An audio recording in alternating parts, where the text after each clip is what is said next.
Have you ever said something in the heat of the moment and regretted it seconds later? Have you ever let anger, pride, or frustration take the wheel, only to realize later that silence would have been the wiser choice? We live in a world that constantly provokes us. People test our patience. Situations push our limits. Social media fuels instant reactions. And yet, the greatest strength you can develop is not the loudest voice, the sharpest comeback, or the strongest punch. It is the quiet, unshakable ability to stay calm when everything around you is trying to make you explode. This audiobook is not about suppressing emotions. It's about mastering them. It's about learning the difference between reacting and responding, between letting your triggers control you, or you controlling them. When you choose not to react, you are not weak. You are powerful. You hold the steering wheel of your life instead of handing it to circumstances or people who want to control you. Over the next chapters, we will uncover the psychology of reactivity, the science of triggers, and the practical steps you can take to become emotionally unshakable. From the art of silence, to the wisdom of detachment, to the legacy of self-mastery, you'll discover how to step into true inner power. So take a deep breath. And let's begin this journey into the strength that comes from not reacting. Chapter 1. Why not reacting is true power. Let me ask you a simple but powerful question. When was the last time you lost control of your emotions? Maybe someone cut you off in traffic and you snapped. Maybe a colleague at work disrespected you and you couldn't stop yourself from firing back. Or maybe, at home, someone you love said something that hit a nerve and before you even thought about it, you reacted. Later, when the storm settled, you probably replayed that moment in your head and thought, why did I let myself get carried away?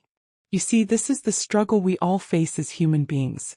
The urge to react immediately is almost hardwired into us. But here's the truth I want you to carry throughout this journey. The ability to not react instantly is not weakness.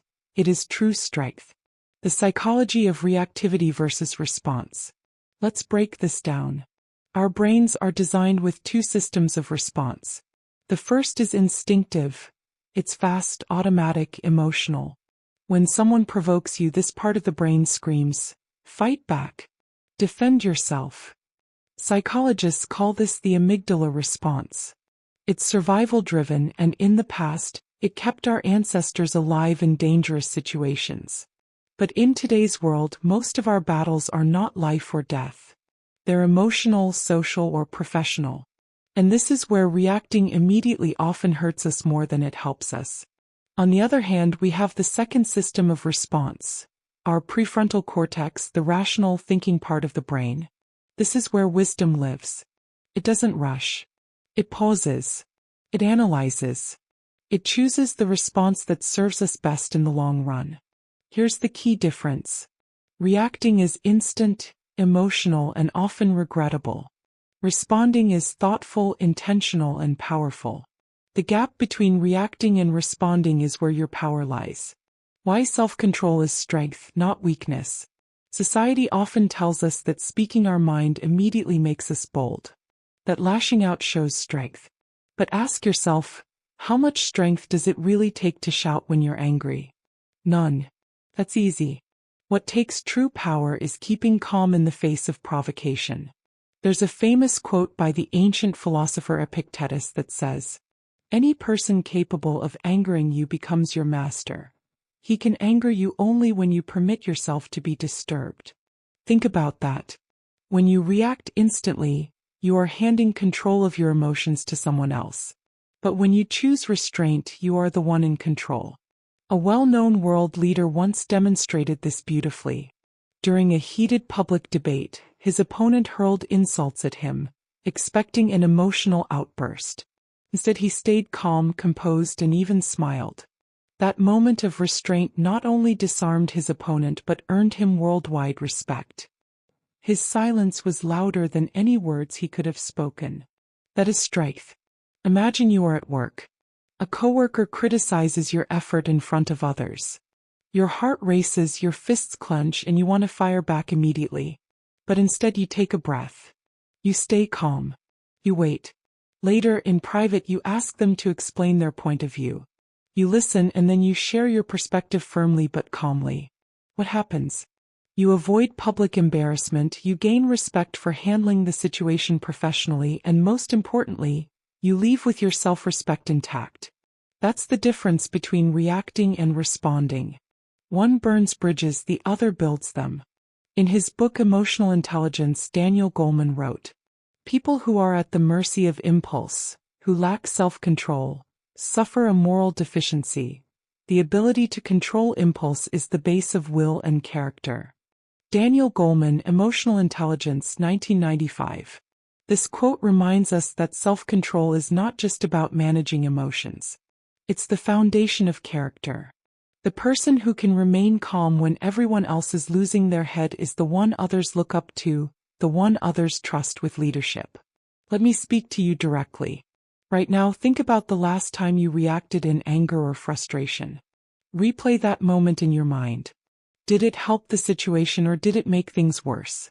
Now, imagine how different it could have been if you had paused, taken a breath, and responded calmly.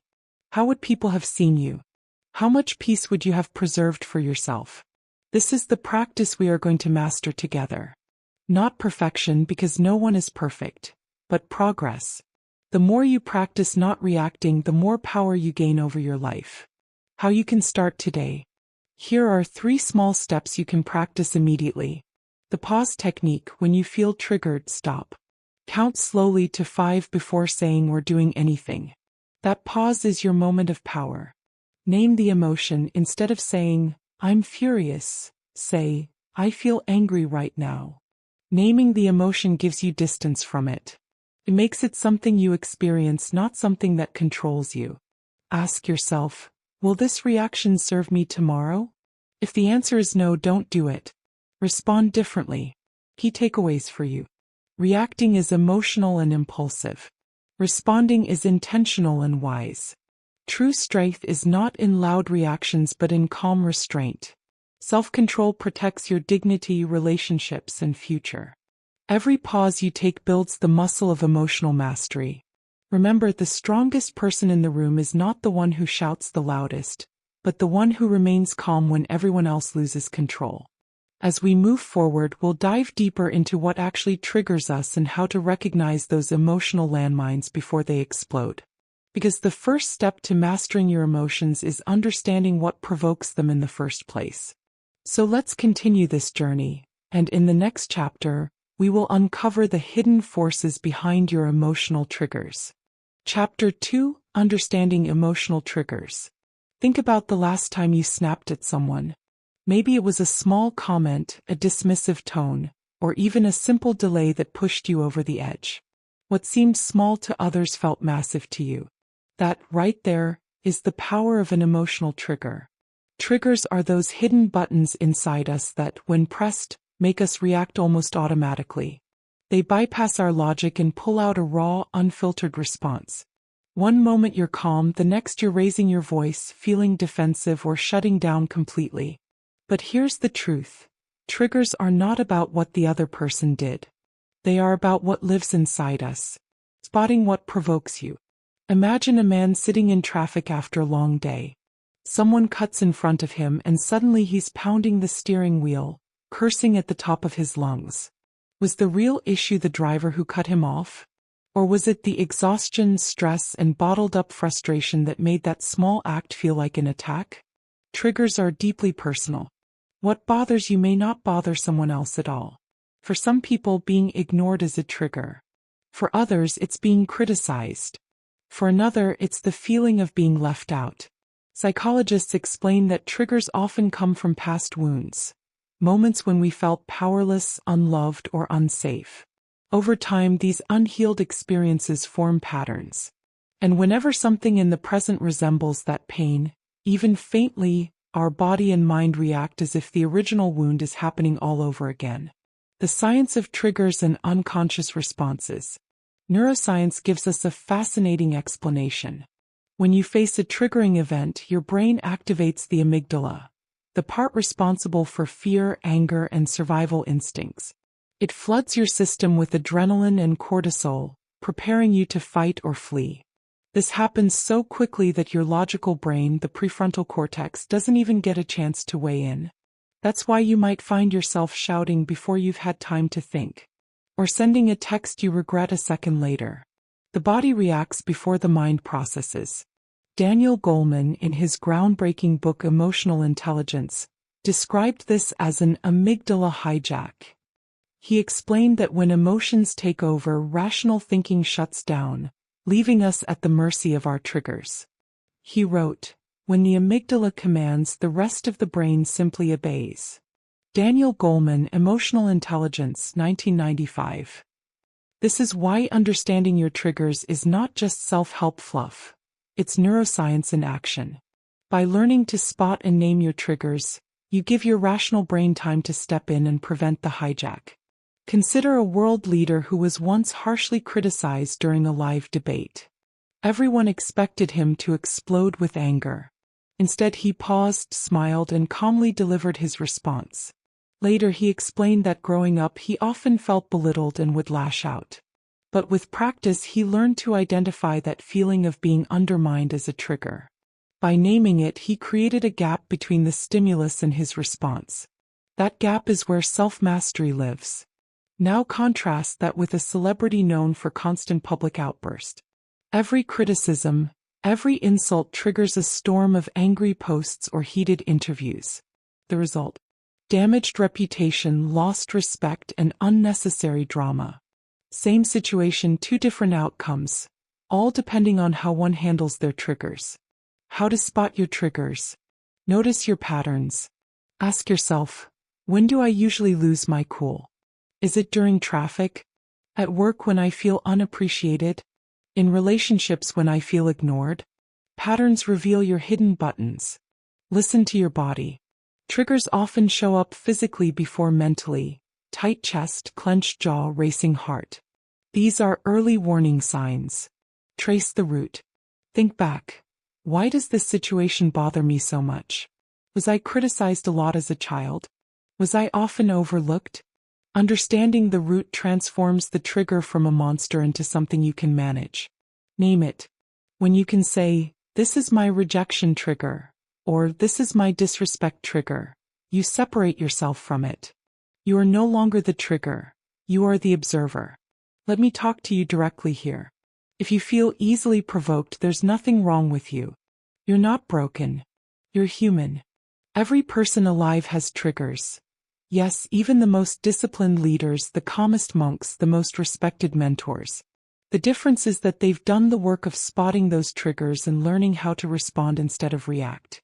Imagine how powerful you would feel if, the next time someone tried to insult you, you smiled inside because you knew exactly what was happening. You weren't being controlled. You were in control. That's not suppression. That's self-mastery. Key takeaways. Triggers are deeply personal and often rooted in past wounds. Your brain reacts to triggers through the amygdala before your logical mind has time to catch up. This is the amygdala hijack.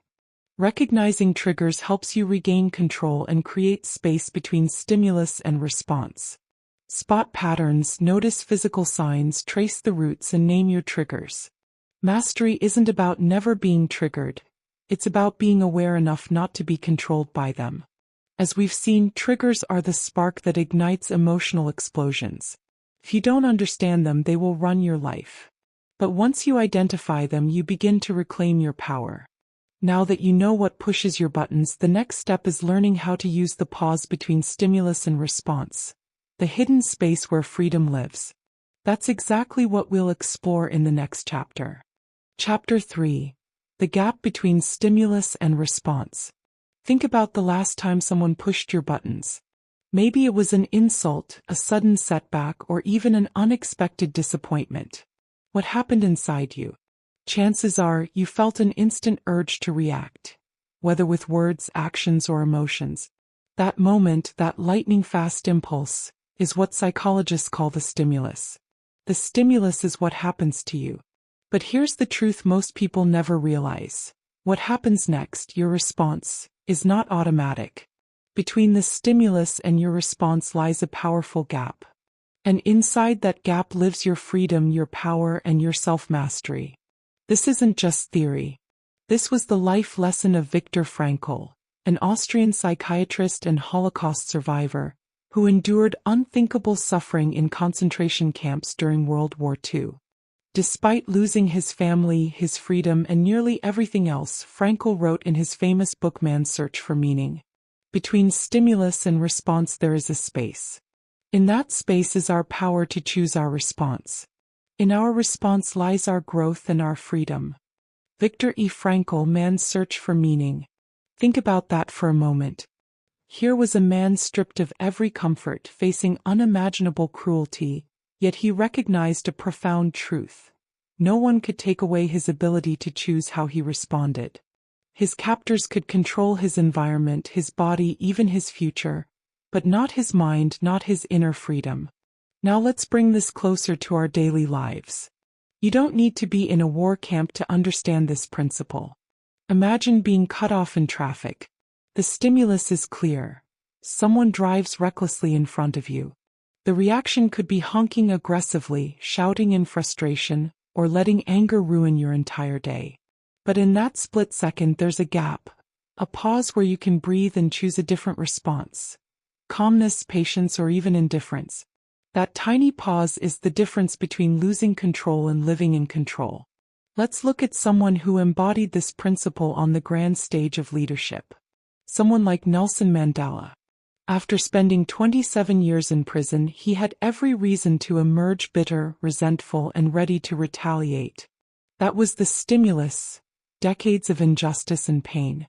Yet his response was forgiveness, reconciliation, and leadership that inspired the world. Mandela understood the power of the gap. He chose not to let his suffering dictate his future actions. And this is where the coaching moment comes in. You and I will never live a life without stimulus. People will annoy you. Life will challenge you. Emotions will rise. But the real question is, can you master the pause? Can you stretch that gap between stimulus and response just long enough to let wisdom, not impulse, guide you? Let's break this down into practical steps. 1. Recognize the trigger. The first step is awareness. The moment something happens, someone criticizes you, plans fall apart, or a loved one disappoints you, say to yourself, "This is the stimulus." Labeling the event creates distance. Instead of, "I'm angry," shift to, "I feel anger rising because of this stimulus." That small shift puts you in control. 2. Breathe into the gap. Breathing is a simple but powerful tool. When you inhale deeply and exhale slowly, even just for a few seconds, you signal to your nervous system that you are safe. You create a buffer. Science shows that even a 6-second pause can significantly reduce emotional reactivity. 3. Ask yourself a guiding question. In the pause, ask, what outcome do I want? Do I want peace, respect, resolution, or just the satisfaction of lashing out? This guiding question redirects your energy toward intentional choices instead of automatic reactions. 4. Choose your response consciously. Now in that gap, choose. Sometimes the right response is silence. Sometimes it's empathy. Sometimes it's setting a boundary. But the key is that you decide, not your emotions. Let's revisit an everyday example. Imagine a coworker criticizes you in a meeting. The stimulus hits hard. Your instinct may be to snap back defensively. But if you pause, breathe, and ask yourself, what outcome do I want here? You might choose instead to say, I hear your perspective. Let's discuss this after the meeting. That response not only protects your dignity but also elevates your influence. And here's the truth. The longer you practice this pause, the stronger it becomes. It's like building a muscle. At first, it feels unnatural to hold back. But over time, your ability to use the gap becomes second nature. Remember this. The gap is not weakness. It is wisdom. The strongest people are not those who react the fastest, but those who respond with intention. Let me share another perspective. Think about professional athletes, especially those in high-pressure moments, like a basketball player taking the final free throw in front of millions. The stimulus is massive. The pressure, the noise, the expectations. If they react with nerves, they miss. But if they breathe, center themselves, and use the gap, they perform with calm precision. The gap is the secret ingredient of excellence, not just in sports but in life. Key takeaways for you. Stimulus is inevitable, response is a choice. You cannot control everything that happens to you, but you can control how you respond. The gap is your power. Even a few seconds of pause can save relationships, preserve respect, and protect your peace. Awareness creates distance. By labeling a trigger as a stimulus, you take a step back from being consumed by it. Breath and reflection are tools. A deep breath, a guiding question, and a deliberate choice are simple ways to master the gap. Great leaders and resilient individuals use the gap. From Viktor Frankl to Mandela to athletes under pressure, history shows us the power of choosing response over reaction. So, the next time you feel provoked, will you hand over your power to the stimulus? Or will you pause, breathe, and step into the gap where your true freedom lies? Because in the end, the gap is where you stop being a prisoner of emotion and start being the master of yourself. Take a breath, practice the pause, and watch how your life transforms one response at a time. Chapter 4: Ego, Pride, and the Urge to Defend Yourself. Let me ask you something. How often have you felt the urge to clap back immediately when someone disrespects you?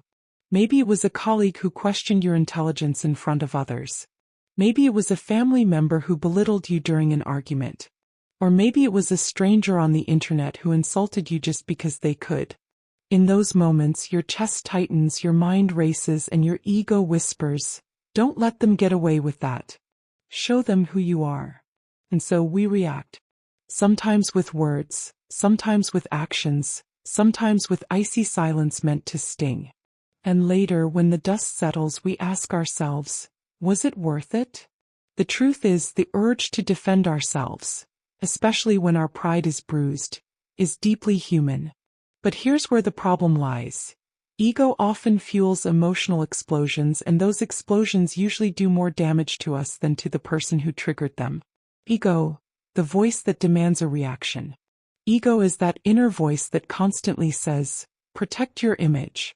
Don't let them think you're weak. Don't let them win. But what ego rarely tells you is this. Reacting impulsively in defense of your pride often makes you look weaker, not stronger.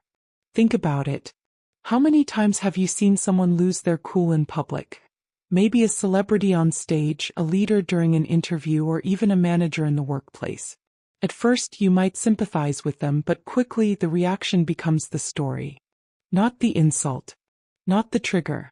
But the outburst. One of the wisest leaders of modern history, Nelson Mandela, once said, "Resentment is like drinking poison and then hoping it will kill your enemies." That's what ego does. It poisons you while convincing you that your reaction will destroy the other person. Dignity and restraint. Let's consider a powerful example. Mahatma Gandhi, during his struggle for India's independence, faced constant ridicule, imprisonment, and insults. The British authorities tried to provoke him, belittle him, and break his spirit. Gandhi could have lashed out with anger and revenge. But he didn't. Instead, he chose restraint.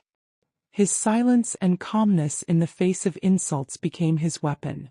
The world noticed, not because he fought back with ego, but because he demonstrated that dignity is preserved not in defending pride, but in mastering it. This is why his movement was called Satyagraha, holding firmly to truth. And the truth was, his power didn't lie in reacting. His power was in self-control. The trap of defensiveness. Let's get personal.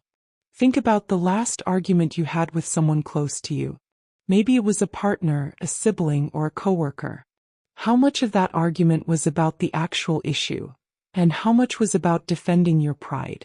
Psychologists call this the defensiveness trap. When we feel attacked, even if the attack is small, we rush to defend ourselves. We don't listen. We don't reflect. We just react. And in that reaction, we often escalate a small problem into a full-blown conflict. Brené Brown, in her book, Daring Greatly, writes, "Vulnerability sounds like truth and feels like courage. Truth and courage aren't always comfortable, but they're never weakness.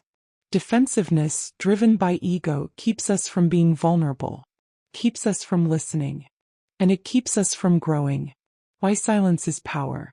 Now let's talk about silence. Silence is not about ignoring people or suppressing your emotions. Silence is about choosing not to feed ego's hunger for attention. When you remain silent in the face of provocation, you shift the power dynamic. The person trying to control you with words loses their grip. You take back control, not by reacting but by refusing to be pulled into the drama. This doesn't mean silence is always the answer. Sometimes we must speak up for justice or defend others. But silence, when used wisely, communicates strength. It tells the world, I am bigger than this moment. I am not ruled by ego. Think of Martin Luther King Jr. He faced slurs, violence, and constant threats. Yet he often chose dignified silence and calm over emotional outbursts.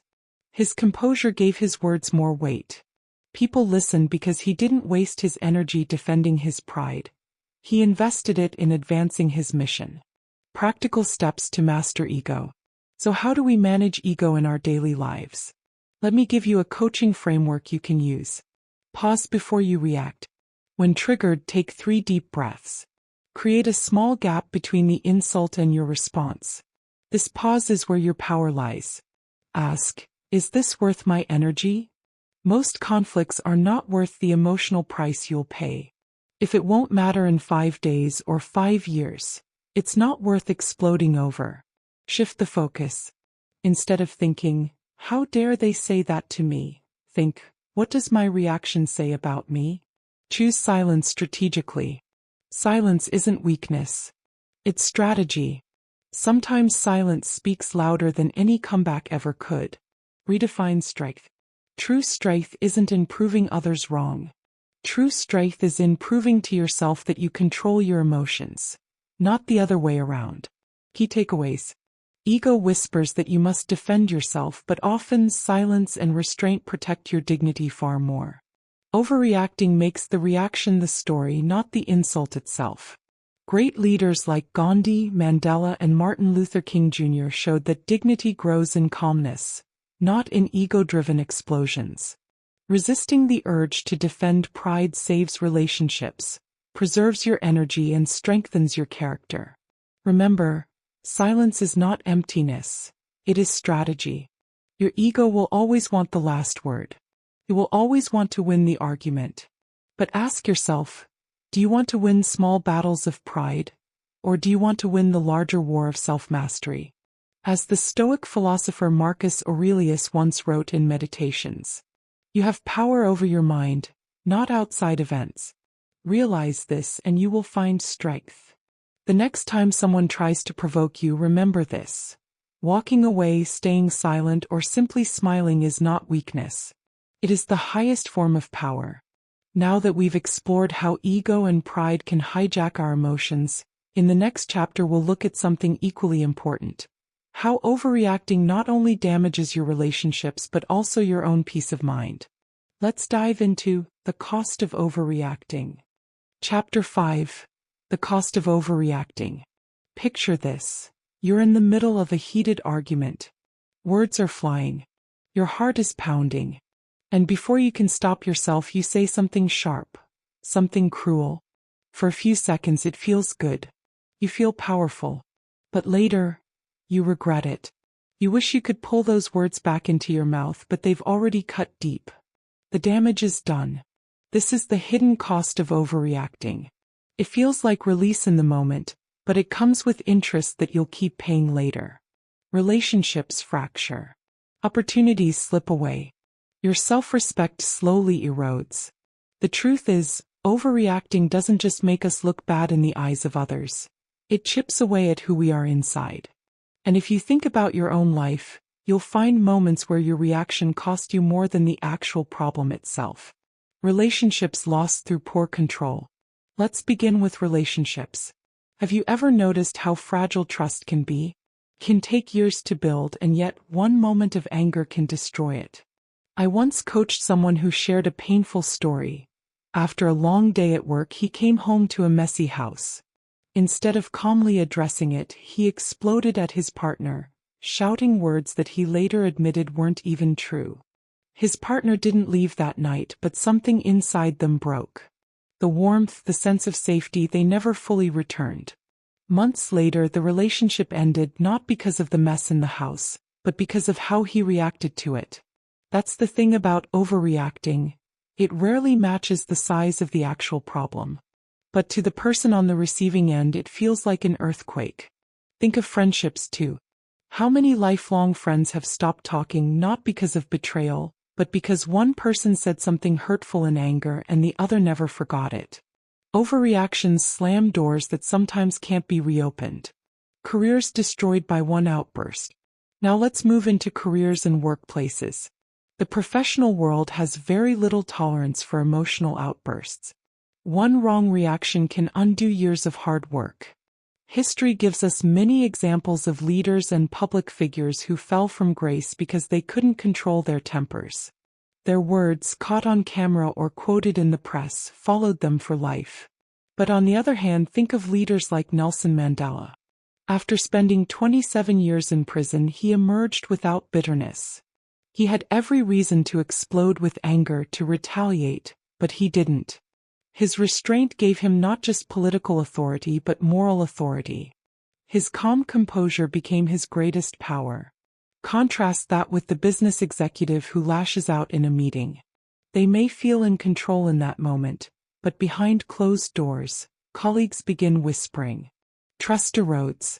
Promotions slip away. Here's the lesson. Careers aren't usually destroyed by incompetence. They're destroyed by character flaws revealed under pressure. Self-respect and inner peace eroded. Perhaps the most painful cost of overreacting is not external. It's internal.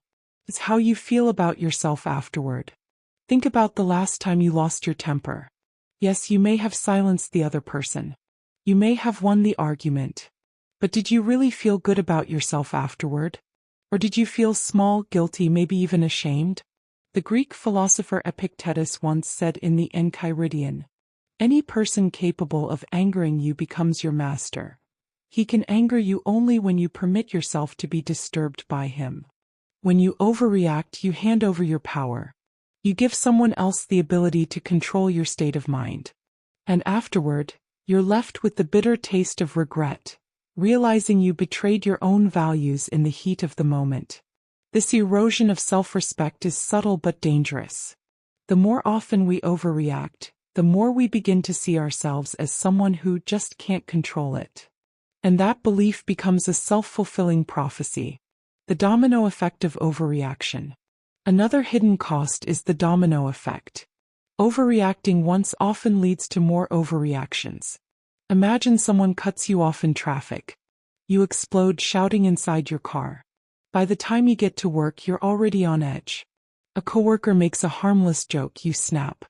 Later at home, your partner asks an innocent question and you blow up again. One overreaction created a ripple effect that poisoned your entire day. This is why it's so important to stop the cycle early. Because once emotions start running the show, everything else begins to spiral. Let me give you a contrast. During a heated political debate years ago, one candidate was relentlessly attacked. The cameras were rolling, the audience was waiting for a fiery comeback. But instead the candidate paused, smiled, and calmly responded. The restraint shocked everyone. The moment went viral, not because of the attack but because of the calm response. It elevated the candidate in the eyes of millions. Now imagine if he had exploded, shouted, or stormed off. The headlines would have been different. His career might have been different. One choice, to react or not react, can alter the entire course of a life. I want you to pause here and reflect. How many arguments in your life could have been avoided if you had chosen silence over reaction? How many doors would still be open today if you had chosen calm over anger? How much lighter would your heart feel if you hadn't let that one overreaction define the moment? The cost of overreacting is rarely worth the price we pay. Key takeaways. Overreacting breaks trust in relationships. Words spoken in anger may never be forgotten. One emotional outburst can damage your career. Composure is a form of leadership. Self-respect is eroded by poor control. Every overreaction makes you feel smaller inside. Overreacting gives away your power. As Epictetus said, whoever angers you controls you. Silence and calm responses create authority. People remember your restraint, not your rage. The ripple effect is real. One overreaction can ruin an entire day, or even an entire future. Overreacting is costly. It steals relationships, opportunities, and your inner peace. But here's the good news. The opposite is also true. Choosing calm, choosing patience, choosing silence. These choices open doors, deepen trust, and build lasting respect. In the next chapter, we'll explore how to choose your battles wisely, because the truth is, not every fight deserves your energy. Chapter 6: Choosing Your Battles Wisely. Let me ask you a question. How many times have you gotten into arguments, only to realize later that it wasn't even worth it? Maybe it was a comment someone made, a disagreement at work, a rude driver on the road, or even a stranger online. You spent minutes, or maybe hours, angry, defending yourself, trying to prove a point. And in the end, what did you gain? The truth is, not every insult, conflict, or disagreement deserves your energy. Some things are simply not worth your peace of mind. And the power of emotional mastery comes from knowing which battles are worth fighting, and which ones are better left alone. There's a famous quote often attributed to Sun Tzu in The Art of War. He said, "The greatest victory is that which requires no battle." Think about that. True strength is not in fighting every fight. It's in knowing when to walk away. Let's break this down. The trap of constant reaction. We live in a noisy world. People criticize, challenge, provoke, and sometimes even insult without reason. If you choose to fight every single battle, you will be exhausted, mentally, emotionally, and even physically. It's like carrying a heavy backpack and adding stones to it every time someone offends you. Eventually, it weighs you down. Imagine a world leader standing on a podium while reporters throw difficult, even unfair questions at him. Some of those questions are designed to provoke. If that leader responded to every single jab with anger or defensiveness, his leadership would crumble. But by choosing carefully what to respond to and what to let go, he maintains both his dignity and his power. That's the key. Your energy is limited and you can't afford to spend it on everything. Why not every conflict deserves your attention? Think about social media arguments. People argue endlessly in the comments section, trying to prove who's right. But here's the truth. Most of those battles change nothing. No one leaves convinced, no one grows, and all that's left is wasted energy and bitterness. On the other hand, when you save your energy for meaningful conversations that can lead to understanding, growth, or real change, your words carry more weight. People listen. You influence rather than argue. This is where discernment comes in.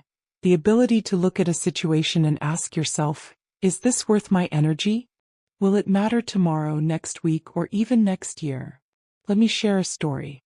Mahatma Gandhi, known worldwide for his leadership in nonviolent resistance, faced countless insults, provocations, and even attacks. Yet he chose his battles with extraordinary wisdom. Instead of reacting to every insult, he saved his energy for the bigger goal, freedom and justice for his people. By refusing to waste his strength on petty quarrels, Gandhi was able to focus on the fight that truly mattered. And that's why he became one of the most respected figures in history. Now, you may not be leading a nation, but in your daily life you face the same principle. Will you allow yourself to be dragged into small, meaningless conflicts? Or will you conserve your energy for what truly matters? A coaching moment. Here's what I want you to do the next time you feel provoked. Pause and ask yourself these 3 questions. Does this really matter in the bigger picture of my life? Is this person even important enough to drain my energy on? What do I lose, or gain, by engaging in this battle? 9 times out of 10 you'll realize the best choice is to let it go.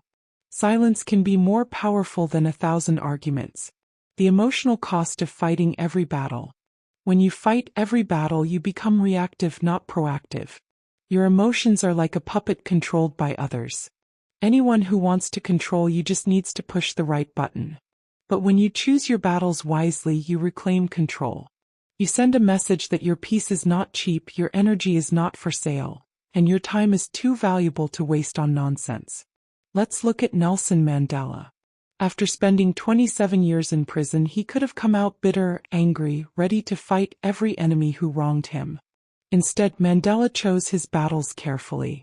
He focused not on revenge but on reconciliation, on building a nation instead of tearing it further apart. That wisdom made him not just a leader but a legend. Mandela's story reminds us that wisdom lies in asking, "What outcome do I truly want?" Sometimes reacting feels good in the moment, but it destroys the bigger picture. Everyday life applications. Now let's bring it closer to you. At work, when a colleague makes a sarcastic comment, do you need to clap back? Or is it wiser to stay professional and let your work speak for itself? At home, when your partner or sibling is in a bad mood, is arguing back going to solve anything? Or does patience in that moment protect the relationship? On the road, when someone cuts you off, is chasing them down worth the risk? Or is protecting your peace and safety more important? When you think this way, life gets easier. You start to see that many things simply don't deserve a reaction. Building discernment in daily life. Discernment is like a muscle. The more you practice, the stronger it gets. Here are a few ways to build it. Pause before responding. Even a few seconds can help you see clearly. Ask, will this matter long term? If not, let it go. Protect your energy. Not everyone deserves access to your emotions. Focus on outcomes, not egos. Ask yourself, will reacting help me reach my goal, or just feed my pride? Key takeaways. Not every insult, conflict, or disagreement deserves your energy. Fighting every battle drains you and gives others control over your emotions. True strength is in restraint, knowing when to walk away. Great leaders like Gandhi and Mandela became powerful because they chose their battles wisely. Build daily discernment. Pause, evaluate, and choose peace when possible. The world will keep testing you. People will keep throwing little battles your way. But remember this, not reacting is not weakness, it's strategy. It's wisdom. It's power. So the next time someone provokes you, take a deep breath and ask yourself, is this battle worth my energy, or is my peace more valuable? That one question can change your entire life. Chapter 7, Emotional Intelligence. Respond, don't react. Think about the last time you snapped at someone and later thought, I could have handled that better. Maybe it was a heated conversation with a partner, a coworker pushing your buttons, or a stranger cutting you off in traffic. In that moment, your emotions hijacked your actions. You reacted. But what if you had paused, chosen your words carefully, and responded with calmness instead? The entire outcome could have been different. This is where emotional intelligence, or EQ, comes in. Emotional intelligence is not about never feeling emotions. It's about understanding them so well that they no longer control you. Psychologist Daniel Goleman, in his book Emotional Intelligence, 1995, explains it as the ability to recognize, understand, and manage your own emotions while also recognizing, understanding, and influencing the emotions of others. That's the key. EQ isn't just about self-control, it's also about connection.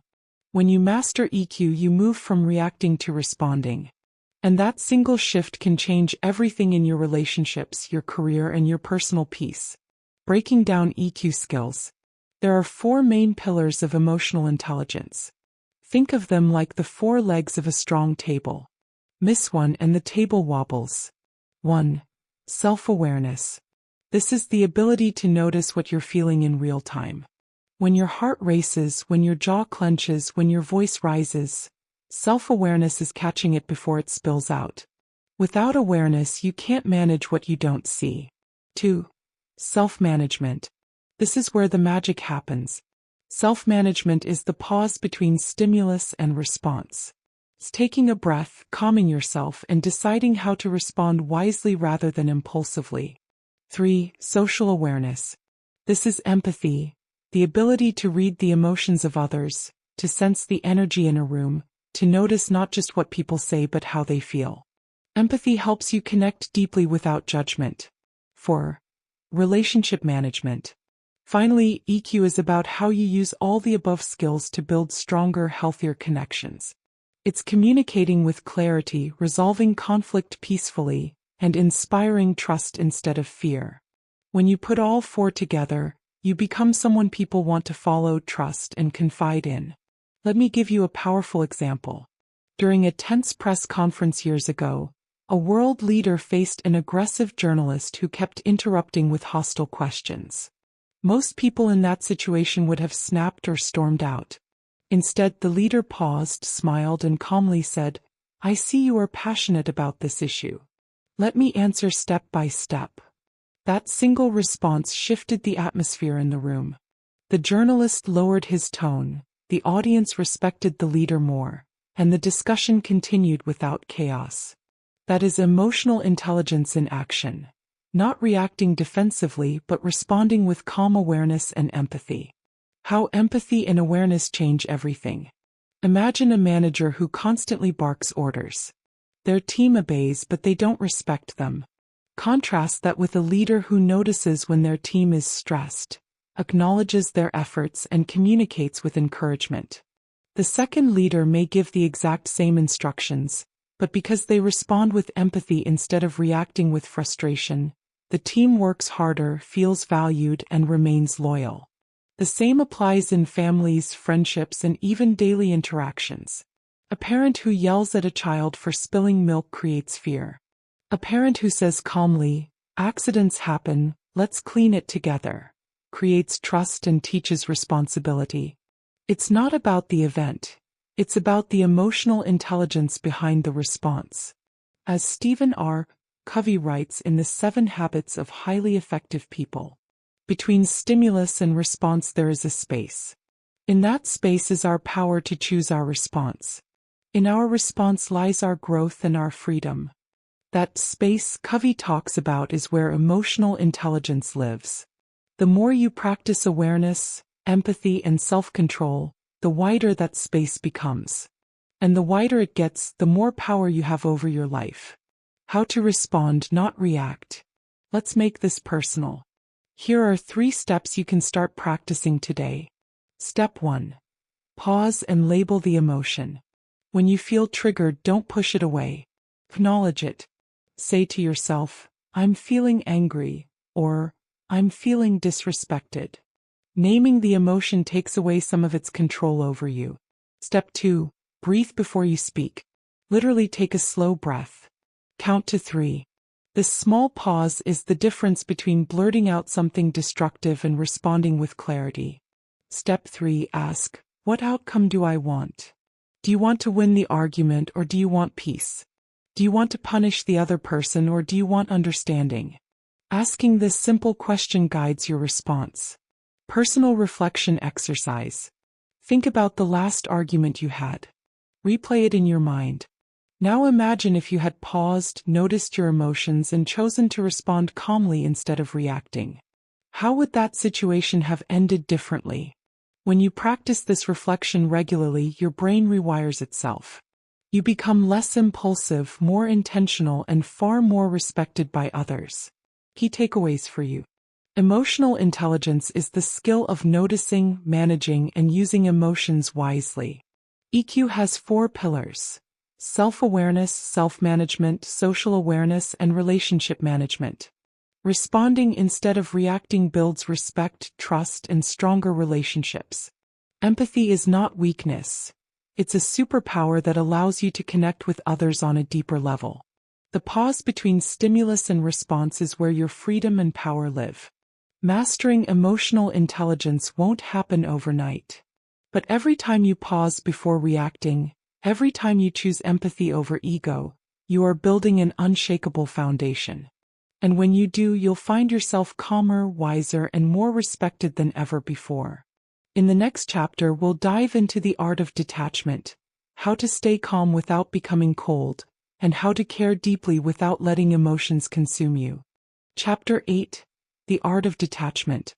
Have you ever been in a situation where your emotions took over so strongly that you couldn't think clearly? Maybe someone said something hurtful or a decision at work didn't go your way and suddenly you felt pulled into a storm of frustration, anger, or sadness. Later, when you calmed down, you thought to yourself, if only I had stepped back instead of letting myself get carried away. That, my friend, is the art of detachment. The ability to stay calm without becoming cold, to care without being consumed, and to step back emotionally while still being fully present. Now let's be clear. Detachment does not mean you stop caring. It does not mean becoming indifferent or cold-hearted. Detachment means you create enough emotional space to respond wisely rather than react impulsively. Think of it like standing on a balcony looking down at a busy street. From above, you can see the whole picture. The traffic, the flow, the people moving around. But when you're down on the street, caught in the rush, you can only see what's directly in front of you. Detachment allows you to climb up to that balcony view in your own mind. The famous psychiatrist Viktor Frankl, who survived unthinkable suffering during the Holocaust, once wrote in his book Man's Search for Meaning, "Between stimulus and response there is a space. In that space is our power to choose our response. In our response lies our growth and our freedom." That space he speaks of is exactly what detachment gives you, the power to pause, breathe, and choose. Let's take a real-world example. Think about a respected world leader under extreme pressure. Imagine them during a national crisis facing reporters asking tough, even insulting questions. Now, this leader could lash out in anger, show frustration, or lose composure. But instead they take a deep breath, remain calm, and respond with measured words. That calmness doesn't mean they don't care about the crisis. It means they refuse to let their emotions cloud their judgment. That is detachment in action. The opposite of detachment is overattachment, when we tie our sense of peace entirely to external things, people's approval, how others treat us, or how situations unfold. And here's the truth. The more attached we are to controlling outcomes we cannot control, the more we suffer. When you are attached to winning every argument, you will constantly feel frustrated. When you are attached to making everyone like you will always feel anxious. Detachment frees you from that prison. It teaches you, I can care deeply, but I will not lose myself in the process. I can love, I can show up, I can contribute, but I will not let external chaos dictate my inner state. Now, how do we practice this in daily life? Let's break it down into simple, relatable steps. Step 1. Create a pause between emotion and action. The next time you feel triggered, whether it's anger, jealousy, or frustration, don't react immediately. Give yourself the gift of a pause. That pause might be 3 deep breaths, a short walk, or even silently counting to 10. It's not weakness, it's strength. It's reclaiming your power from your emotions. Step 2. Ask yourself the balcony question. Whenever you feel overwhelmed, mentally step onto that balcony I mentioned earlier. Ask yourself, if I were watching this from above, how would I see it differently? Is this worth my peace?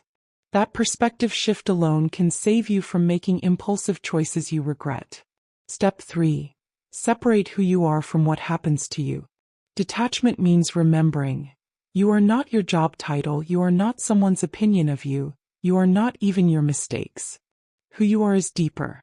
So, when external events shake you, repeat to yourself, this is happening outside of me, but it does not define me. Step 4. Care without clinging. You can care deeply about your loved ones without trying to control every aspect of their lives. You can be committed to your goals without letting failure destroy your identity. This is what it means to care without attachment, to give your best, but to also let go of what is beyond your control. Let me share a simple story. Imagine a gardener who plants seeds. He waters them, cares for the soil, and gives them sunlight. But at the end of the day, he cannot force the seeds to sprout. He can do his part, but the growth is not entirely in his control. That's detachment, doing your best but releasing the need to control the outcome. Another way to build detachment is through mindfulness. When you practice mindfulness, whether through meditation, journaling, or simply being present, you train your mind to observe thoughts and feelings without drowning in them. You learn to say, I notice anger rising in me, instead of, I am angry.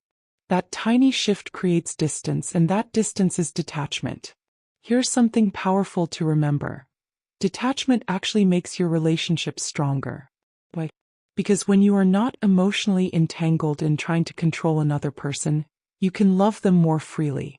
You listen more, you judge less, and you give them the gift of being themselves. Isn't that what we all want in relationships? To be loved without conditions? The same applies in professional life. Imagine two colleagues in a disagreement. One gets defensive, raises their voice, and tries to prove their point no matter what. The other listens calmly, speaks with clarity, and doesn't let ego get in the way. Who do you think earns more respect? The detached one, the person who remains grounded. And here's the irony. Detachment makes you more influential, not less. Because people naturally trust those who are not easily shaken. They see you as stable, dependable, and wise. So let's bring this down to you right now. Think of a situation in your life where you are overly attached. Maybe you're waiting for someone's approval or obsessing over an outcome you can't control. What would happen if you practiced detachment there? How much peace would it give you? How much unnecessary stress would melt away? Key takeaways from this chapter. Detachment is not coldness, it's clarity. You can still care deeply, but you no longer allow emotions to control your actions. Practice the pause. Every second you take to breathe before responding is a second of reclaimed power. Step onto the balcony. Gain perspective before making decisions. Care without clinging. Do your best but release the outcome. Detachment builds strength in relationships and respect in leadership. Remember this. The art of detachment is not about walking away from life. It's about walking into life with your inner peace intact. When you master detachment, you don't become less human. You become more powerful, more compassionate, and more free. And that, my friend, is how you stay calm without becoming cold. Chapter 9. The Power of Silence. Let me ask you something. When was the last time you wished you had said less? Maybe it was during an argument with a loved one, where your words cut deeper than you intended. Or maybe at work, when you responded too quickly and later realized silence would have kept your dignity intact. We often underestimate the power of silence. We live in a noisy world, one that constantly pushes us to respond, explain, defend, or prove ourselves. Social media tells us, clap back, say something, don't stay quiet. But here's the truth. Silence often speaks louder than words ever could. When you choose silence, you are not surrendering. You are showing strength. You are saying, I don't need to react to prove who I am. Silence, when used wisely, protects your peace, diffuses drama, and leaves a lasting impression of self-control. Think about this. Some of the greatest leaders in history were not the loudest in the room. They were often the ones who spoke the least, but when they did, people listened. Take Nelson Mandela, for example. During his years in prison, he learned the art of restraint. He once said, "Nothing is more powerful than listening to the silence between words." Mandela understood that silence was not just the absence of speech. It was a tool. It gave him control, composure, and the ability to outlast his oppressors without losing his dignity. When he finally spoke, the world leaned in because his words were rare, measured, and powerful. There's also a lesson from the classic book The Art of War by Sun Tzu. In it, Sun Tzu wrote, "Silence is a source of great strength." The Art of War, Sun Tzu. That short sentence holds timeless wisdom. Silence is not emptiness. It's not weakness. It's strength under control. It's discipline in action. Let's bring this into everyday life. Imagine two coworkers arguing in a meeting. One person raises their voice, slams the table, and tries to dominate with words. The other remains calm, quiet, listening and watching. Which one do you think commands more respect in the long run? It's the calm one. Why? Because silence carries authority. Silence signals confidence. Or picture a heated family argument. One person keeps pushing, insulting, and baiting you to respond. Instead of firing back, you choose silence. At first, they may interpret it as weakness. But soon they realize they cannot control you. They cannot drag you into their chaos. Silence disarms them. Here's something important. Silence is not about avoiding issues. It's about choosing when and how to engage. Silence creates space. It gives you time to process your emotions, to think, and to respond with clarity rather than react with impulse. Psychologists even confirm this. Studies show that silence helps regulate your nervous system. When you pause and choose not to respond immediately, your brain moves away from the fight or flight mode and into reasoning mode. That's where real solutions come from. But let me be real with you. Silence is not always easy. Our ego wants the last word. Our pride wants to defend itself. We want to prove a point, to win the argument. But here's the coaching truth. Silence wins bigger battles than words ever can.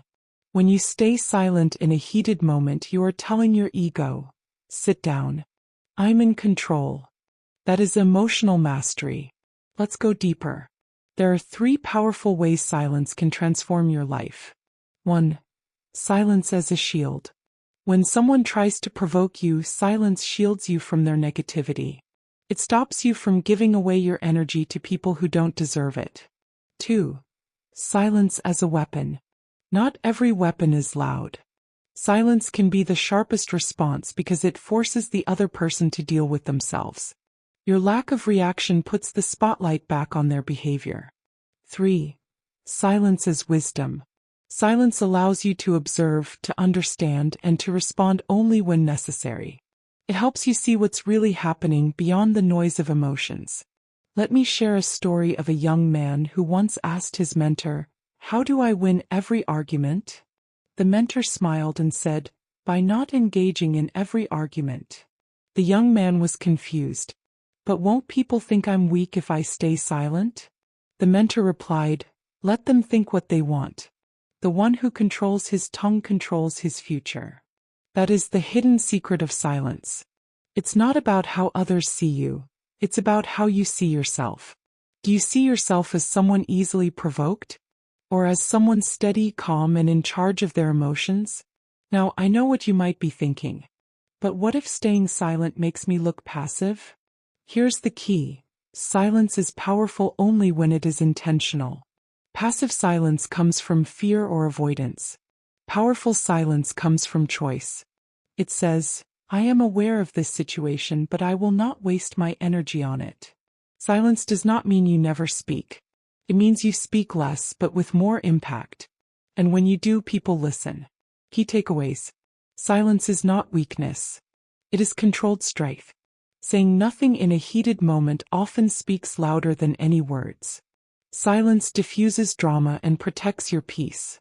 Not every situation deserves your voice. Choose your words for when they truly matter. Silence is not avoidance. It is wisdom in action. As you reflect on this, remember this truth. Your silence is your power. It is the pause that gives you control. It is the calm that makes you untouchable. And in the moments when your pride urges you to respond, when your ego pushes you to lash out, remind yourself of this. I do not need to fight every battle. My silence is already my victory. Now let's carry this wisdom into the next chapter. Because if silence is powerful, then mastering it requires more than just withholding words.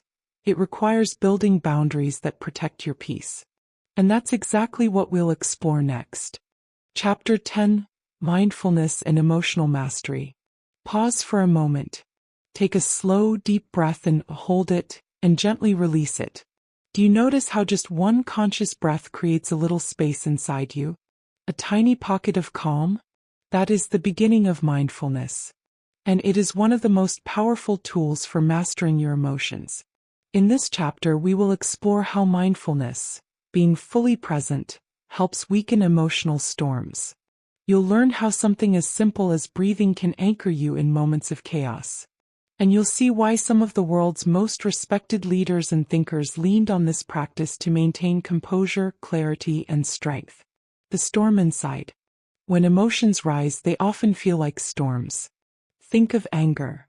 It crashes in like thunder, demanding an immediate reaction. Anxiety swirls like strong winds, tossing your thoughts back and forth. Sadness falls heavy like rain that doesn't seem to end. And in those moments our instinct is to react, to shout, to withdraw, to make rash decisions. But mindfulness is the umbrella you can carry through any storm. It doesn't stop the rain. It simply allows you to walk through it without getting completely drenched. The science of mindfulness. At its core, mindfulness is the simple act of paying attention to the present moment without judgment. Instead of being dragged by your past regrets or future worries, you learn to stay here, right now. Science backs this up. Studies have shown that mindfulness practices calm the amygdala, the part of the brain that triggers emotional reactivity. When you are mindful, you literally rewire your brain to pause before reacting. As the Buddhist teacher Thich Nhat Hanh once wrote in The Miracle of Mindfulness, "Feelings come and go like clouds in a windy sky. Conscious breathing is my anchor." That one sentence captures the essence of emotional mastery. Your breath is not just oxygen. It is an anchor that keeps you steady when everything around you is trying to pull you away. Consider a respected world leader who faced public criticism, chaos, and political storms almost daily. Reporters often shouted provocative questions at him, hoping to get an angry outburst. But instead of reacting, he would pause. Sometimes he would close his eyes briefly and take a slow breath before speaking. That small act of mindfulness made his words measured, calm, and powerful. This is what emotional mastery looks like in action. It's not that he didn't feel the pressure. It's that he refused to let the storm inside dictate his response. Breathing, the first step to mastery.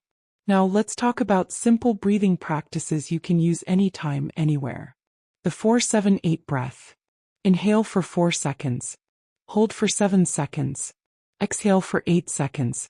This technique activates your parasympathetic nervous system, calming your body and slowing racing thoughts.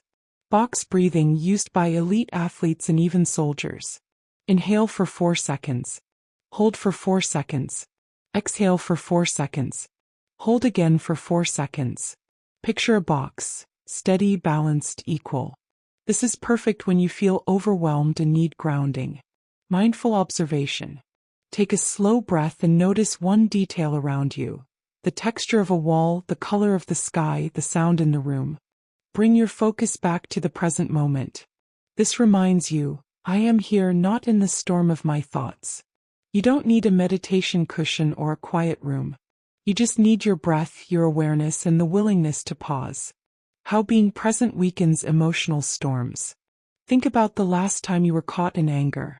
Your mind replayed the event over and over, adding fuel to the fire. Or the last time you were anxious. You were already living in the future, rehearsing disasters that hadn't happened yet. Mindfulness interrupts that cycle. By focusing on the present moment, you weaken the storm because storms cannot survive without fuel. It's like a fire. When you stop feeding it wood, it eventually burns out. Mindfulness removes the wood of rumination and worry. There's a story of a teacher who always responded calmly when students insulted him or tested his patience. One curious student asked, "Master, how do you never get angry when people disrespect you?" The teacher smiled and said, "If someone hands you a gift you do not accept, who does it belong to?" The student replied, "To the one who offered it." "Exactly," the teacher said. "When anger comes, I do not accept it. I breathe. I return to myself. And the anger remains with the one who sent it." That is mindfulness in action. It's not about denying emotions. It's about refusing to carry what does not serve you. Practical exercise. Right now, I want you to try something with me. Close your eyes if you can. Take a deep breath in through your nose. Hold it, and release slowly through your mouth. Now repeat it 2 more times, slower each time. Notice the rise and fall of your chest. Notice the calm spreading inside you. This is your reset button. Use it before replying to an email. Use it before entering a difficult conversation. Use it when you feel yourself losing control. Key takeaways for you. Mindfulness is presence. Staying in the present moment helps weaken the storms of anger, anxiety, and fear. Your breath is your anchor. Conscious breathing techniques like the 4-7-8 method or box breathing can calm you instantly. Practice daily. Even 2 minutes of mindful breathing a day strengthens your ability to stay calm under pressure. Mastery, not suppression. Mindfulness doesn't mean ignoring emotions. It means feeling them without being ruled by them. Power lies in the pause. The more you practice mindfulness, the more you strengthen that gap between stimulus and response, the place where your freedom lies. Emotional storms will come. That is life. But with mindfulness, you don't have to drown in them. You can stand firm, anchored, steady, and unshakable. As we move forward, remember this. Every mindful breath is a step toward self-mastery. Every moment of presence is a victory over reactivity.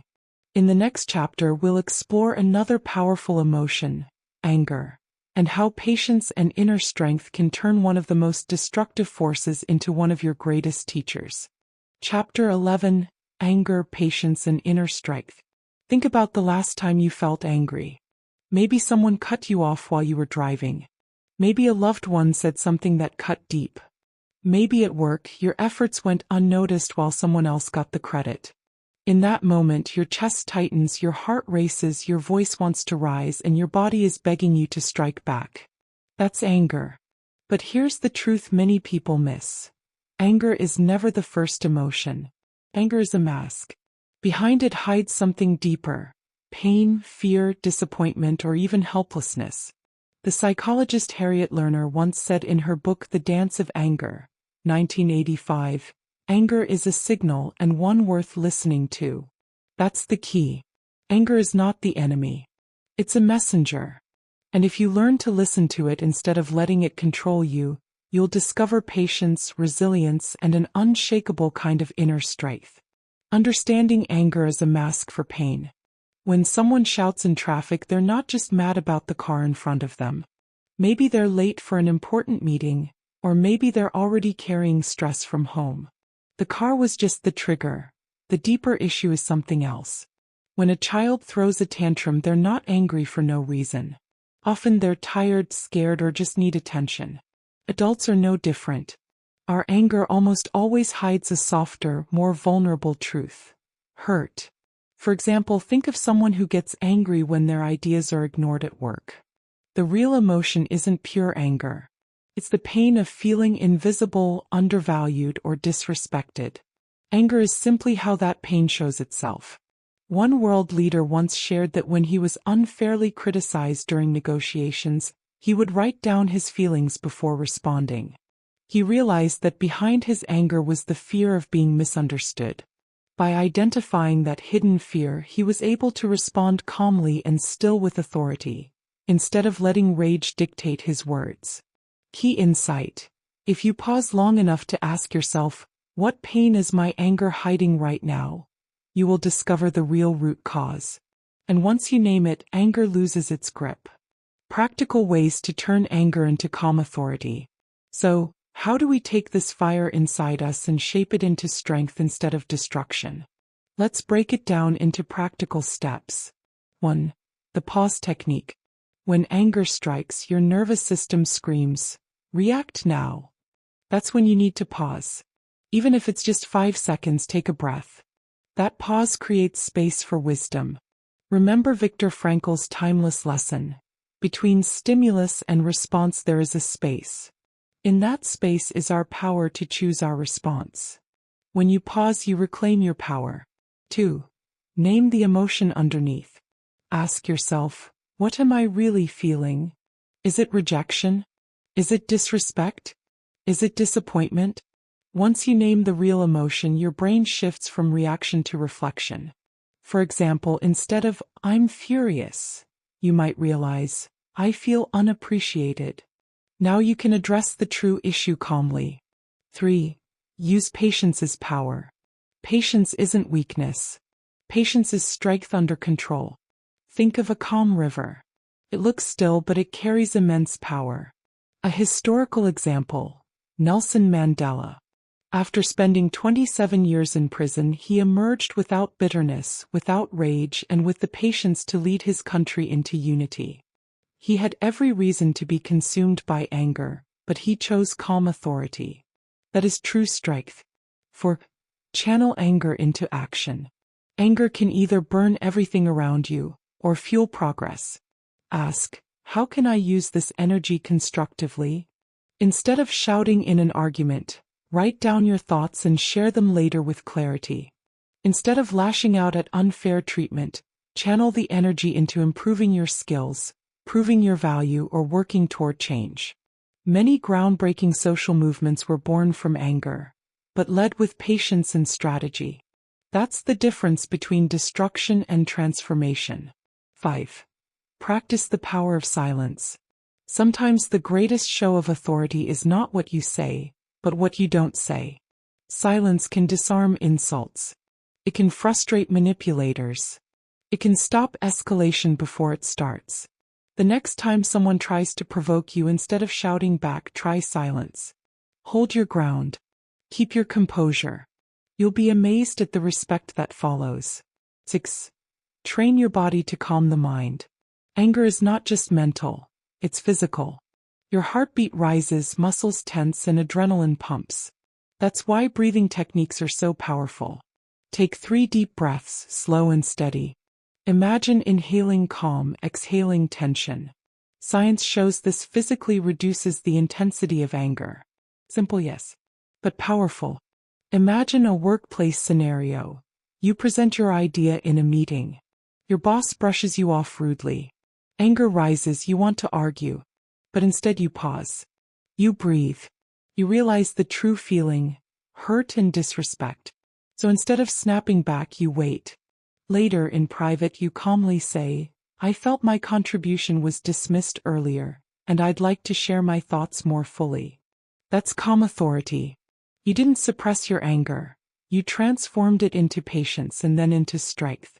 Key takeaways for you. Anger is a mask for deeper pain. Always ask, what is this anger hiding? Pause before reacting. Even a few seconds can prevent regret. Patience is power. It's not about letting things slide. It's about responding with wisdom. Channel anger into action. Use it to build, not to destroy. Silence can be stronger than words. Not every provocation deserves your energy. Calmness is authority. The world respects those who stay steady under fire. Here's what I want you to remember. Anger is energy. You get to decide how to use it. React in haste and you lose your power. Pause, breathe, and choose wisely, and you turn anger into patience and patience into inner strength. The next time you feel that fire rise inside you, don't see it as a curse. See it as raw fuel waiting for you to shape it into something greater. Because the strongest person in the room is not the one who shouts the loudest. It's the one who can stay calm, think clearly, and act with quiet authority. Chapter 12. Dealing with Manipulators and Provokers. Have you ever felt like someone was trying to pull your strings, almost as if they were waiting for you to explode so they could win?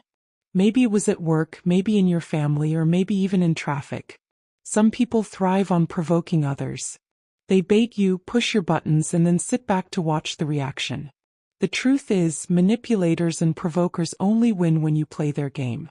The moment you snap, the moment you defend yourself unnecessarily, the moment you let them dictate your emotions, you've already lost. That's why learning how to deal with them calmly is one of the most powerful emotional skills you can master. Let's begin with an important truth. Not everyone who speaks to you deserves your energy. Some people speak to be understood while others speak only to get under your skin. Recognizing the difference is your first line of defense. Think about it. Manipulators are like fishermen. They cast their bait, insults, guilt, criticism, or half-truths, and then they wait. The bait is not meant to nourish you, it's meant to hook you.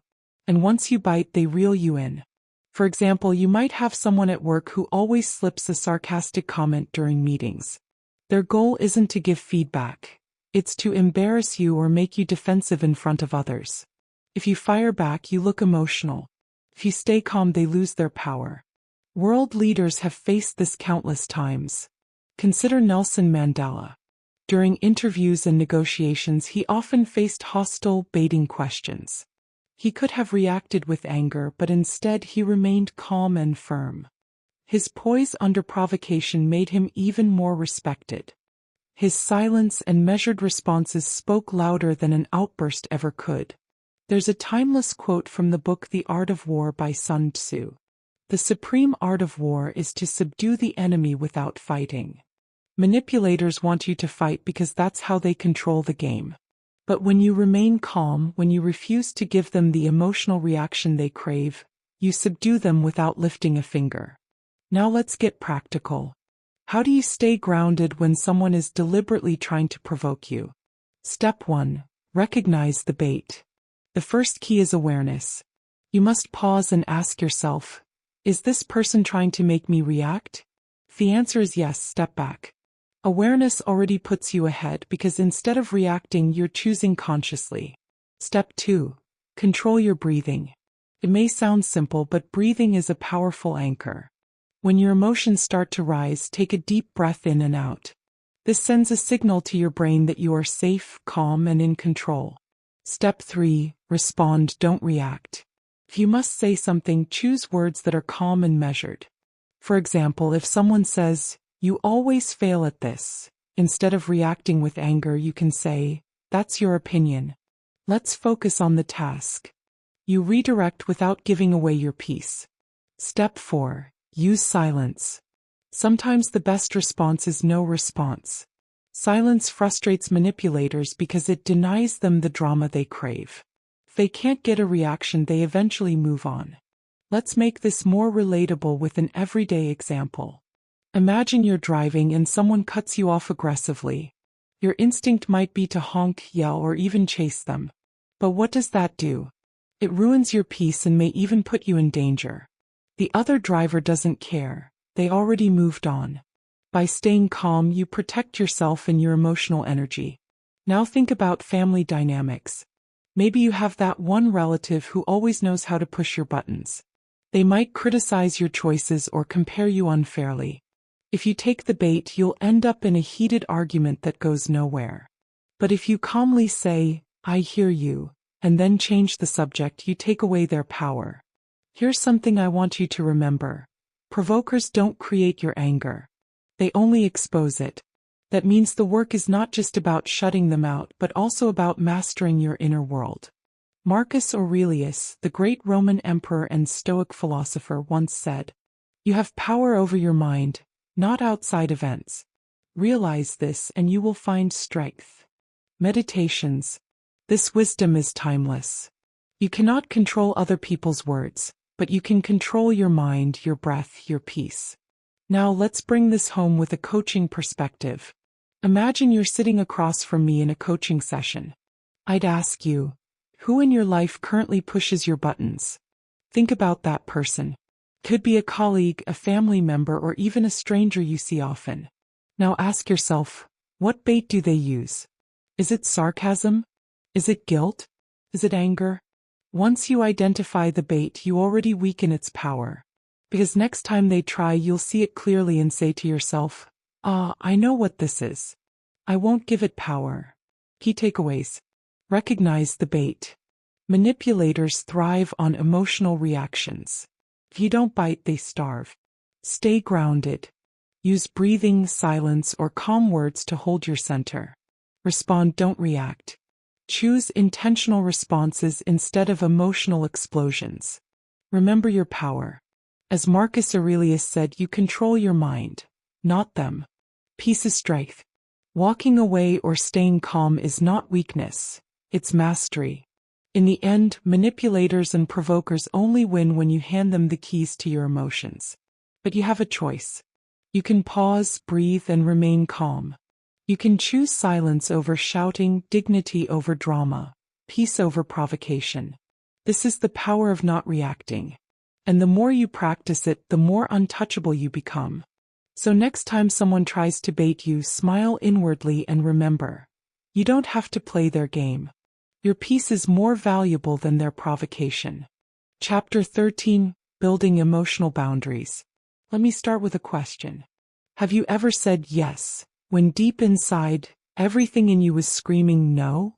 Maybe you agreed to take on extra work when you were already overwhelmed.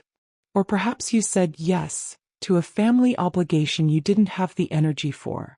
Or maybe you stayed in a draining conversation simply because you didn't want to look rude. We've all been there. And in those moments, what's happening is simple. Our boundaries are being crossed, sometimes by others but often by ourselves. Emotional boundaries are like invisible fences around your mental and emotional space. They protect your peace, your time, and your energy. Without them, people can walk into your life and take what they want, leaving you exhausted, resentful, and powerless. With them, you gain freedom, clarity, and a deeper sense of self-respect. One of the most famous leaders of the 20th century once said, "No is a complete sentence." That leader understood something we all struggle with, that you don't have to defend, over-explain, or justify your boundaries. A simple, respectful no is powerful enough. Think about this. When you build emotional boundaries, you're not pushing people away. You're teaching them how to treat you. Just as traffic lights bring order to the road, boundaries bring order to your relationships. Why we struggle with boundaries.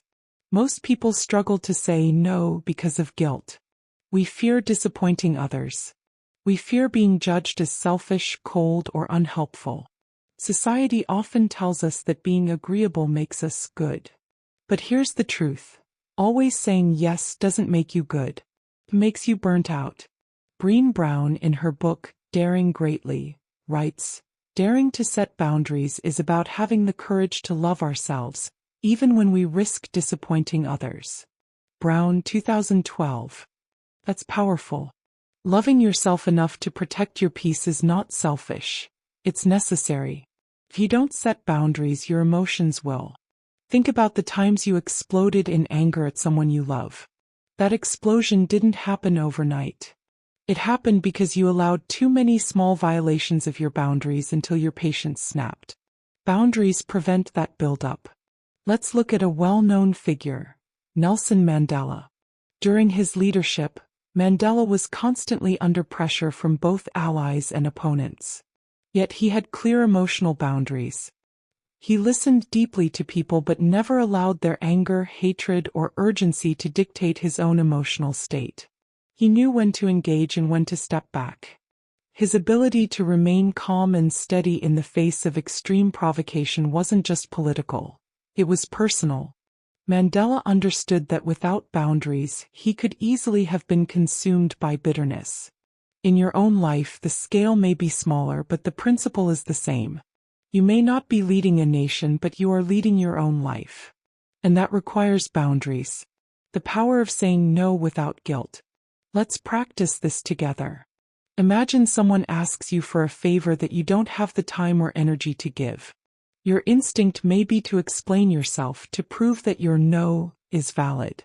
You might say, "I'm so sorry, I can't because I have a lot on my plate and I'll try next time." But notice how much energy goes into defending your no. Now imagine instead you say calmly, "I can't commit to that right now." That's it. No excuses. No guilt. Just clarity. When you strip away over-explanation, you are teaching people that your time and energy are valuable. You are showing that your no is not a rejection of them. It is simply a protection of yourself. Remember, guilt is a feeling, not a fact. You might feel guilty for saying no, but that doesn't mean you are wrong. How to build emotional boundaries in daily life. Know your limits. Write down what drains you most. Extra tasks, certain conversations, negative environments. These are areas where boundaries are needed. Start small. You don't need to set massive walls overnight. Begin by saying no to little things like declining a phone call when you need rest. Be direct and clear. Don't water down your boundaries with vague language. Instead of, "I'll see if I can help," say, "I can't help this time." Use I statements. Boundaries are about you, not about blaming others. Say, "I need quiet time in the evenings," instead of, "You always disturb me at night." Expect resistance. When you first set boundaries, some people will push back. They benefited from your lack of boundaries before, so your no feels new. Stay firm. Let me tell you something important. People who truly love and respect you will respect your boundaries. Those who get angry at your boundaries are often the ones who are benefiting from your lack of them. You are not responsible for managing everyone else's emotions. You are responsible for managing your own. Boundaries are not walls to shut people out. They are doors that you control. You decide who comes in, how long they stay, and when it's time for them to leave. Imagine your life as a house. Would you leave the door wide open for anyone to walk in, make a mess, and drain your energy? Of course not. You'd close the door, lock it, and invite only those who respect your space. That is exactly what emotional boundaries do for your mental space. Key takeaways. Boundaries protect your peace. They are not selfish. They are necessary for emotional health. Saying no is a form of self-respect. It does not require long explanations or guilt. Boundaries teach others how to treat you. If you don't set them, people will assume you have none. Small boundaries build confidence. Start small, and over time your no will feel natural and empowering. The people who matter will respect your boundaries. Those who resist them were never truly respecting you in the first place. Remember this. Every time you say yes to something that drains you, you are saying no to your peace, your growth, and your joy. But every time you say no to something that doesn't serve you, you are saying yes to yourself. Building emotional boundaries is not about pushing people away. It is about finally welcoming yourself home. Chapter 14. Becoming unshakable in chaos. Picture this. You're standing in the middle of a storm. The wind is fierce, the rain is pounding, everything around you feels like it's spinning out of control. But in the center of the storm there is calm. That calm center. That's what we're talking about today. Life will always throw storms at you. It could be an unexpected job loss, a betrayal from someone you trusted, a financial setback, or even a sudden global crisis that shakes the entire world. You cannot stop the storms from coming, but you can decide who you will be when they do. Will you be the person who panics, reacts, and gets swept away? Or will you be the one who remains unshakable, steady, and calm in the midst of chaos? Let me tell you something powerful. Calmness is not the absence of chaos. It is the mastery of self in chaos. One of the greatest examples of this is Nelson Mandela. For 27 years he lived as a prisoner, cut off from his family and the outside world. Many would have crumbled under the weight of bitterness and despair. But Mandela chose calmness, patience, and vision. He remained centered in the storm, and when he finally walked free, his calm strength, not anger, made him a leader the entire world respected. People didn't just admire his political skills. They admired his composure, his dignity, his ability to stand unshaken even after unimaginable hardship. This is the essence of being unshakable. Your ability to hold your center when everything around you is falling apart. There's a quote I love from the book Meditations by Marcus Aurelius, the Roman emperor and Stoic philosopher. He wrote, "You have power over your mind, not outside events. Realize this and you will find strength." Think about that for a moment. Real strength isn't about controlling the storm. It's about controlling your response to it. That's what calm leaders do. Now you may be wondering, but how do I become that calm? How do I remain centered when my emotions are screaming at me to react? Let's break it down together. 1. Anchor yourself in the present moment. Chaos thrives on dragging your mind into the past, what you've lost, or into the future, what might go wrong. Calmness comes from anchoring yourself in the now. Take a breath. Right now, in this moment, ask yourself, what can I control? What is real right now? This pause is your anchor. Even when everything seems uncertain, you can always control your breath, your thoughts, and your next action. 2. Shift from emotion to perspective. When chaos comes, your emotions will flare up. Fear, anger, panic. But perspective is stronger than emotion. Ask yourself, will this matter a year from now? What is this teaching me? Mandela didn't see his prison years only as suffering. He reframed them as preparation. You too can reframe your storms into lessons. Calmness is born from perspective. 3. Lead with composure, not reaction. People naturally look to someone calm in a crisis. Think of a pilot in turbulence. The passengers don't look at the wings or the engines, they look at the pilot. If the pilot is calm, they feel safe. If the pilot panics, everyone panics. This is why calmness makes you a leader, even if you don't hold a title. In your family, at work, in your community, when you remain centered, people trust you. For detachment without indifference. Being unshakable doesn't mean you don't care. It means you don't let your caring turn into chaos. Detachment allows you to say, I will do my best, but I will not drown in what I cannot control. Think of the eye of a hurricane. It's not that the storm disappears, it's that the center remains untouched. That's the kind of inner detachment you want to build. 5. Train your mind daily. You don't become unshakable in the middle of a storm. You train for it every day. Just like a soldier doesn't learn to be calm in battle, they prepare in silence long before the battle comes. Simple practices like meditation, journaling, or even 5 minutes of mindful breathing train your nervous system to remain steady. The more you train in peace, the calmer you'll be in chaos. Now let's make this practical. Imagine tomorrow something throws you off. Maybe someone insults you, a deal falls apart, or life simply feels unfair. Instead of reacting immediately, I want you to do 3 things. Pause and take 3 deep breaths. Ask yourself, what can I control right now? Choose a response that protects your peace. This 3-step process may sound simple, but practiced over time, it will transform your life. Key takeaways for you. Chaos is guaranteed, but panic is optional. You always have the choice to remain calm. Calmness earns respect.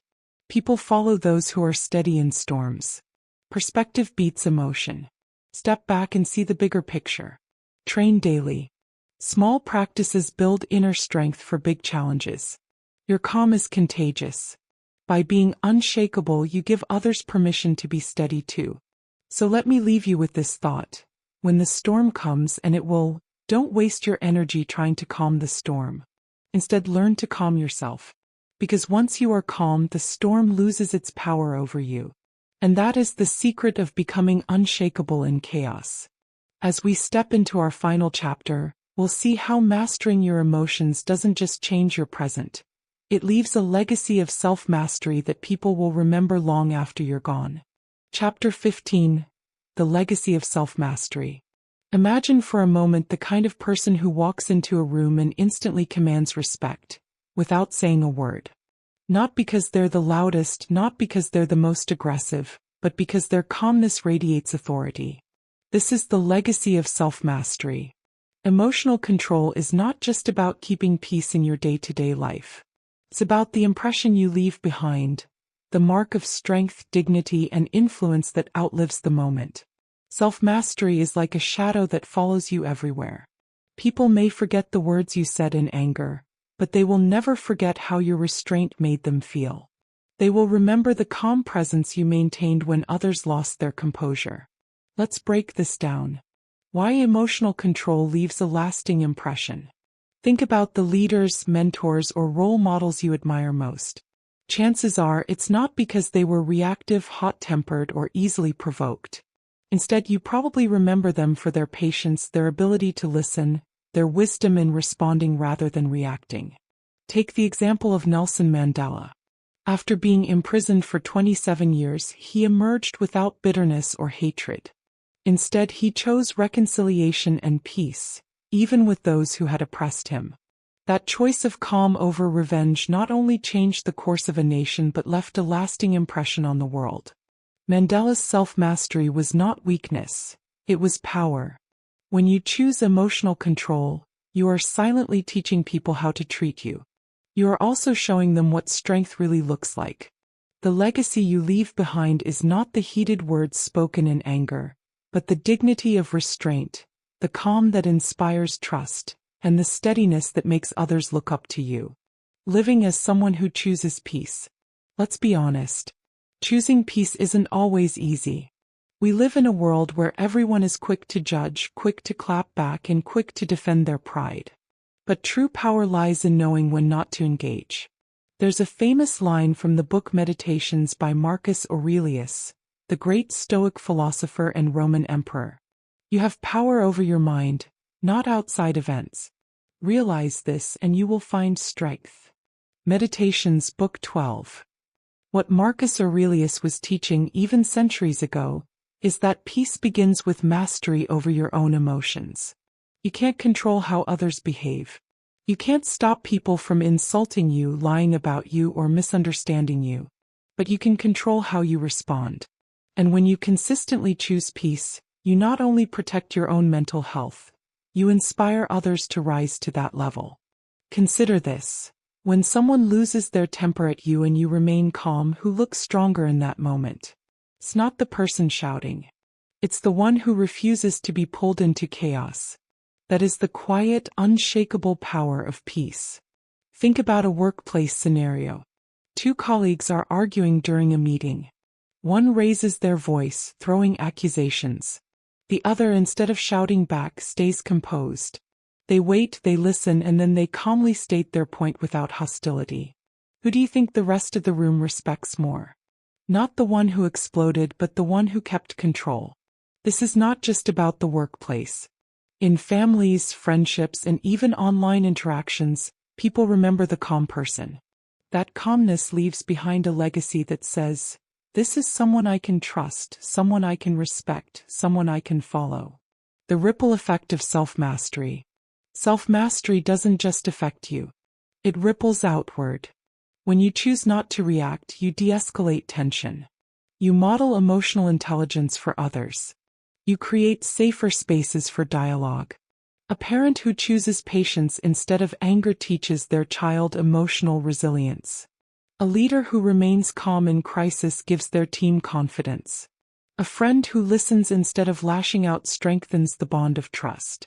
In every case, the legacy of self-mastery lives on in the people you influence. The inner peace that stays with you. The beautiful thing about living as someone who chooses peace is that it doesn't just benefit others. It heals you. Every time you master an emotional storm inside yourself, you grow stronger, calmer, and more centered. You carry less regret, less guilt, and less emotional baggage. The ancient proverb says, "He who conquers himself is mightier than he who conquers a city." And it's true. You may never fight a war, but the greatest battle you will face every day is the battle with yourself. Your pride, your impatience, your need to be right. When you win that battle, you carry with you a peace that no external chaos can touch. I want you to picture this. 10 years from now, how do you want people to remember you? Do you want to be remembered as someone who was quick to anger, always defensive, always reactive? Or do you want to be remembered as someone who carried peace, who brought calm to the storm, who left behind the legacy of self-mastery? Every choice you make today builds that legacy. Every time you choose peace over reaction, you are laying the foundation for how you will be remembered. Key takeaways for you. Emotional control outlives the moment. People may forget your words, but they will never forget your calm presence. Self-mastery is true power. As Marcus Aurelius said, strength lies in controlling your own mind, not external events. Peace is influence. By staying calm, you inspire others and set the standard for how they treat you. Your legacy is built daily. Every choice not to react creates the impression of strength, dignity, and wisdom. The greatest victory is over yourself. Master your emotions and you become unshakable no matter the chaos around you.